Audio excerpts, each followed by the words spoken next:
Colonoscopy একটি অত্যাধুনিক এবং খুব কার্যকরী একটি পরীক্ষা। সাধারণত বলা হয় 50 বছর বয়সী, ঊর্ধ্ব বয়সী যারা রয়েছেন তাদের সবারই বছরে একবার কোলোনোস্কোপি করা প্রয়োজন। কেননা অনেক সময় দেখা যায় 50 বয়সে ক্যান্সারের মাত্রাটা বেড়ে যায়, কিংবা আরো কিছু রোগ রয়েছে সেগুলো দেখা দিতে পারে, যেমন inflammatory bowel disease, Crohn's disease, ulcerative colitis.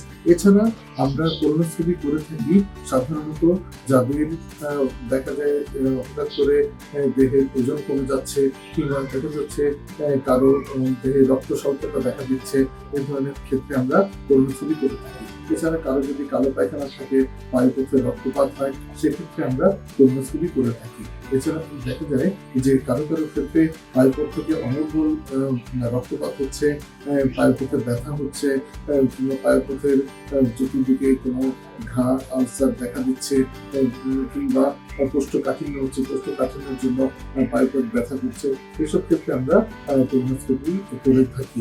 এছাড়া দেখা যায় যে কোনো কারণে পেটের মধ্যে কোনো দলা বা চাকা দেখা দিচ্ছে, সেই জন্য আমরা কোলোনোস্কোপি করে থাকি। কিছু কিছু ক্ষেত্রে দেখা যায় যে লিভারে সেকেন্ডারি টিউমার অর্থাৎ ক্যান্সার এসে বাসা বেঁধেছে, সেই ক্যান্সারের প্রাথমিক ক্যান্সার কোথায় রয়েছে সেটি জানার জন্য আমরা কিন্তু কোলোনোস্কোপি পরীক্ষা করে থাকি। আর কোলোনোস্কোপি পরীক্ষা করে শুধু কোলনকেই দেখা যায় না, আইবিএম এর একদম শেষ অংশটুকু কিন্তু দেখা যায়। আইবিএম এর শেষ অংশে সাধারণত টাইফয়েড আলসার হয়ে থাকে, ক্রনস আলসার হয়ে থাকে, টিউবারকুলাস আলসার হয়ে থাকে, এবং কিছু আইবিআইটিস, এই ধরনের আইবিআইটিস এর মতো সমস্যাগুলো হয়ে থাকে। তো এই ধরনের রোগগুলো নির্ণয়ের জন্য আমাদের কোলোনোস্কোপির প্রয়োজন হয়। অনেক সময় দেখা যায় আইবিসিক্যাল টিউবারকুলোসিস হয়, অর্থাৎ আইবিএমে এবং সিকামে যক্ষার আবির্ভাব ঘটে, সেটি নির্ণয়ের জন্য আমাদেরকে কোলোনোস্কোপি করতে হয়। অনেক সময় দেখা যায় যে লিম্ফোমা হয়ে থাকে, এক ধরনের বিশেষ ধরনের ক্যান্সার, সেই ক্যান্সার নির্ণয়ের জন্য আমাদেরকে কোলোনোস্কোপি করা লাগে।